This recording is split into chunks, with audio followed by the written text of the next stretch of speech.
Eric, bonjour. Bonjour. Puisqu'on était lancé dans les algues, tu me dis, oh ben non, je vais pas m'arrêter là. Ouais, non. IEVTFR, j'ai ma spécialité locale. La spécialité. Ta spécialité. Et ta spécialité, en fait, c'est les sushis. Ouais, les sushis. Et d'ailleurs, je voulais qu'on en parle aussi parce que, bon, moi, des sushis, c'est un truc, bon, j'ai toujours aimé. Je me souviens même avant, j'allais dans les restaurants sushis quand j'étais jeune, mon ancien de vie. Et quand je me suis intéressé aux crus, le problème, c'est que la plupart des feuilles de sushis que je trouvais, elles n'étaient pas crues. Elles étaient absolument pas crues, elles étaient grillées, ou même il n'y avait aucune garantie par rapport à l'origine des sushis. Et c'est là que tu m'as dit, ah non mais attends, moi ce que je te propose, j'ai vraiment une source qui est de qualité excellente. Ouais, tu peux nous en dire un peu plus? Alors en fait, on a la chance de travailler avec une personne qui est coréenne et en fait qui est allée en Corée chercher des sushis, enfin des feuilles de nori pour faire des sushis.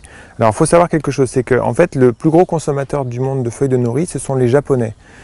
Les Japonais absorbent quasiment l'intégralité de ce qui se fait dans les pays environnants pour eux.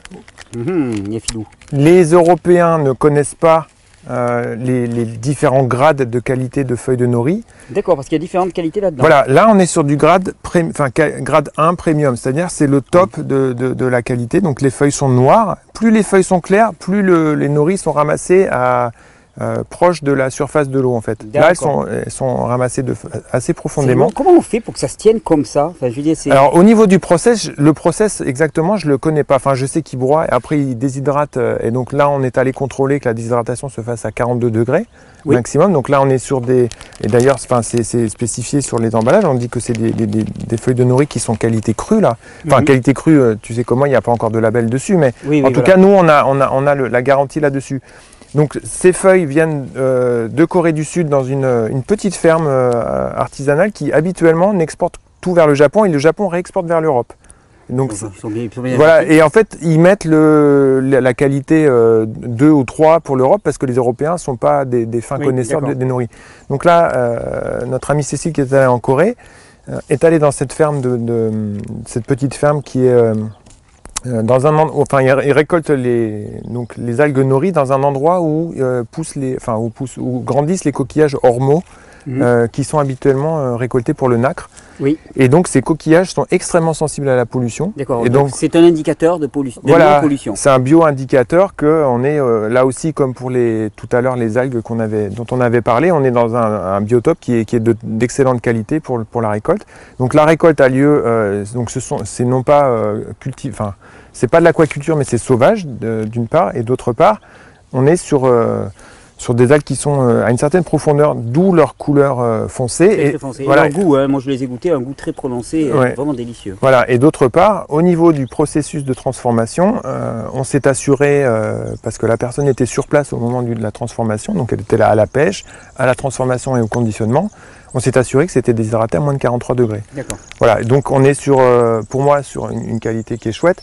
Et d'autre part, ça c'est notre politique à tous les deux, c'est moi j'ai toujours été sur des gros conditionnements pour que les gens en aient pour leur argent. Et là on est sur 50 feuilles par sachet. On ne trouve pas ça en France, enfin on trouve difficilement 50 feuilles pour un prix qui est relativement modique. Oui, on est autour de 10 € pour les 50 feuilles, alors qu'en Biocop Biocop c'est le même prix mais pour 10 feuilles. Voilà, c'est ça. Ouais. Et donc là alors c'est toujours l'histoire, on a supprimé tous les intermédiaires possibles, on a commandé un conteneur entier, donc on va les mettre sur la boutique. Voilà, oui, tout à fait, vous allez les avoir sur votre boutique aussi. Ouais. Pour l'instant, on l'a pas fait, mais ça va être très rapide à se mettre en œuvre.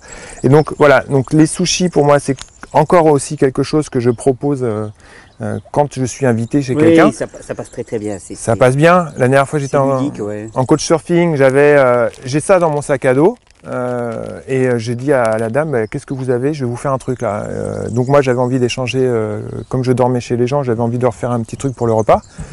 Et j'ai pris ce qu'il y avait chez elle parce qu'on peut prendre ce qu'il y a, ça suffit. D'accord. Donc là, ce qu'on a pris, là on a pris ce qu'il y avait. Hein. D'ailleurs, moi je m'attendais je pensais avoir pris du pâté de tournesol. Tu n'as pas de pâté de tournesol, voilà. Parce que le Eric Viard moyen aussi se déplace jamais sans ses feuilles de nori, sans son tartare d'algues et son pâté de tournesol. Voilà. Quand on voit l'un des trois se pointer, on se dit qu'il n'est pas loin. Voilà, c'est ça.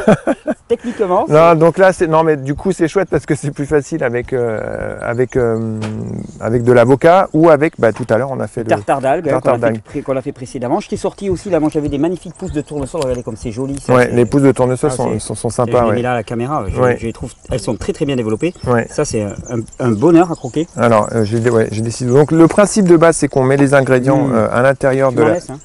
Bah oui, celles-là, elles sont excellentes, ouais. Ça, pour moi, c'est comme les algues, tu vois, je vois ça, je commence à saliver, quoi, les graines germées de tournesol. Donc voilà, donc l'idée de base, c'est qu'on va disposer des ingrédients comme ça et qu'on va rouler comme une feuille de sushi classique. Donc moi, je vais mettre une ligne de concombre que je vais à peu près couper à la taille de la feuille. Alors, il ne s'agit pas de mouiller les feuilles préalablement? Tiens, c'est bien, je savais bien qu'on avait oublié un truc là. Non, les feuilles, il ne faut pas les mouiller au préalable, il faut juste les mouiller normalement. Alors. Ouais, alors pendant ce temps-là, je coupe le concombre donc je le coupe en 6 pour faire 6 feuilles. Donc voilà. Donc je vais mettre... Ouais, il va être un peu gros celui-là, mais bon, c'est concombre bio, donc on n'a pas besoin Enfin, moi, je les épluche pas de toute façon. Alors donc là, on a différentes choses. Je vais mettre de l'avocat. Donc là, c'est un avocat qui est super mûr. Voilà, donc je le travaille un peu pour qu'il soit facile à étaler.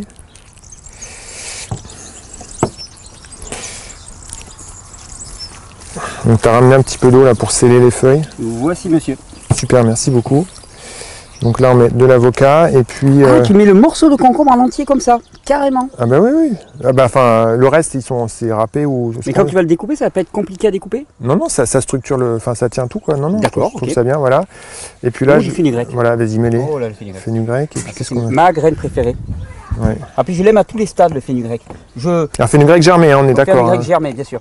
Moi je le mangerai, au niveau du goût, je le mangerai quand il a une toute petite pousse comme ça. Ouais, tout à fait. Mais par contre, il est moins digeste. Moi j'aime vraiment, au niveau digestibilité, c'est vraiment quand il s'est transformé en verre. Alors là vraiment, on a toute la cellulose de la coque qui a été transformée et c'est ouais, là il est vraiment bon quoi.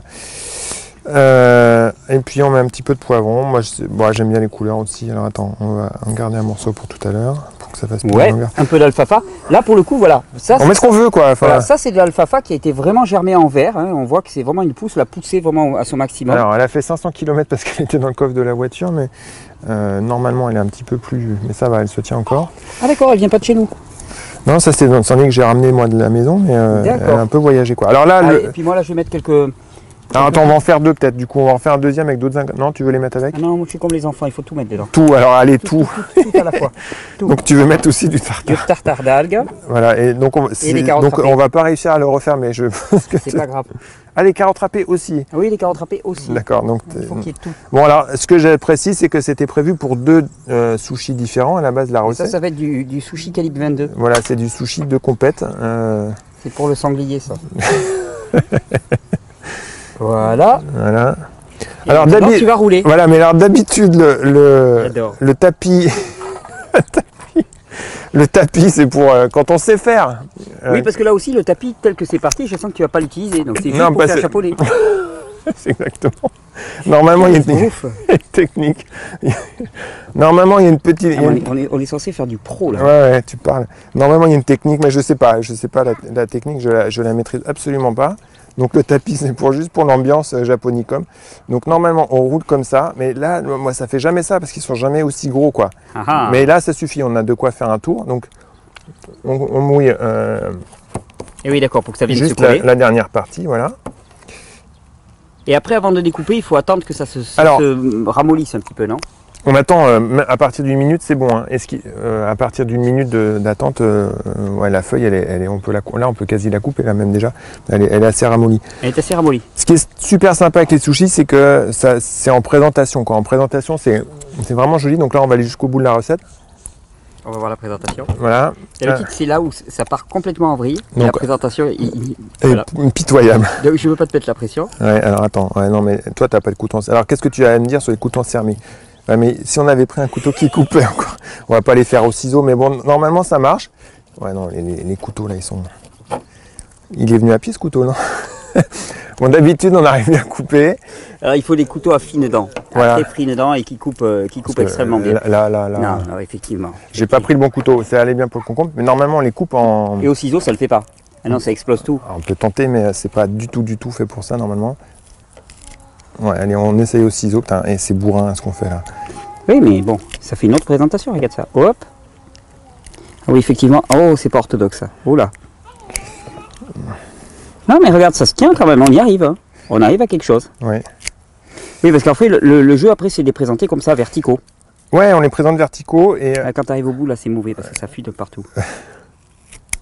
Bon, on dirait que ça... Alors, il faut faire un truc joli. Il est très bon pour sélectionner les loris dans les pays d'origine. Par contre, pour faire les sushis... Voilà, après on met des graines germées, enfin on fait une petite présentation sympa, bon voilà, mais il faut prendre le temps de... Oui, on peut c'est pour la Saint-Valentin quoi.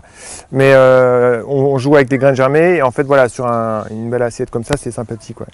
Ouais, et puis l'avantage c'est qu'avec les sushis, donc on met ce qu'on veut à l'intérieur. On met vraiment ce qu'on veut. C'est une façon très ludique d'intégrer une grande quantité de légumes. Tout à fait. De jouer avec les enfants aussi. Les enfants aiment beaucoup faire les sushis. Ouais. Ça a vraiment été une grande découverte pour moi. Ouais. Ça, par contre, ça on l'a intégré à la maison. Parce que c'est toujours...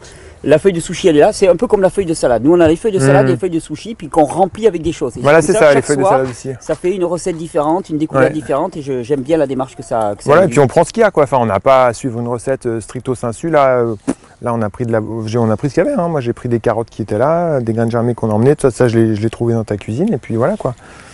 Voilà. Je te remercie Eric pour ces partages. Avec joie. J'espère que ça donnera envie aux gens de consommer un peu plus d'algues. Tout à fait, d'algues, des légumes, oui, parce que... Des graines germées. Voilà, c'est facile. Ouais, vous avez vu, c'est extrêmement facile. Quelques minutes. Et pour moi, c'est une partie essentielle, avec les fruits, hein, vraiment d'un régime équilibré. C'est-à-dire que pour moi, les fruits et les légumes, il n'y a pas un qui doit prédominer sur l'autre. Il y a des moments de vie, mais on va dire que globalement, alors je dis ça, moi je suis un ex-mangeur de fruits repentis, hein, parce que j'en ai consommé des quantités énormes, et j'apprends maintenant doucement, avec le temps, à rajouter un peu plus de légumes. Parce que je vois que fruits, mais j'ai passé des années à manger que des fruits, strictement aucun légume, hein, c'est assez impressionnant. Je vois qu'introduire un petit peu de légumes, un petit peu de graines germées, ça me permet de moins manger trop souvent sur la journée, de ne pas être assujetti à se manger sans cesse et ainsi de suite. Et au niveau énergie, j'ai gagné pas mal d'énergie aussi, donc je me dis peut-être que j'étais, en tout cas, au bout d'un moment, j'étais beaucoup trop sur le fruit et que rajouter un petit peu de légumes et de graines germées en particulier qui m'ont beaucoup apporté. Donc je te remercie parce que c'est toi, en faisant le forcing, qui a réussi à ça. Avec joie. Et puis tu prends des micro-algues aussi un petit peu, tu me dis. Tout à fait. C'est pareil. J'ai découvert aussi la spiruline dans les jus, des choses comme ça que j'apprécie énormément. Je te remercie Eric. Avec joie. Merci pour ces partages. À tout bientôt. Ciao.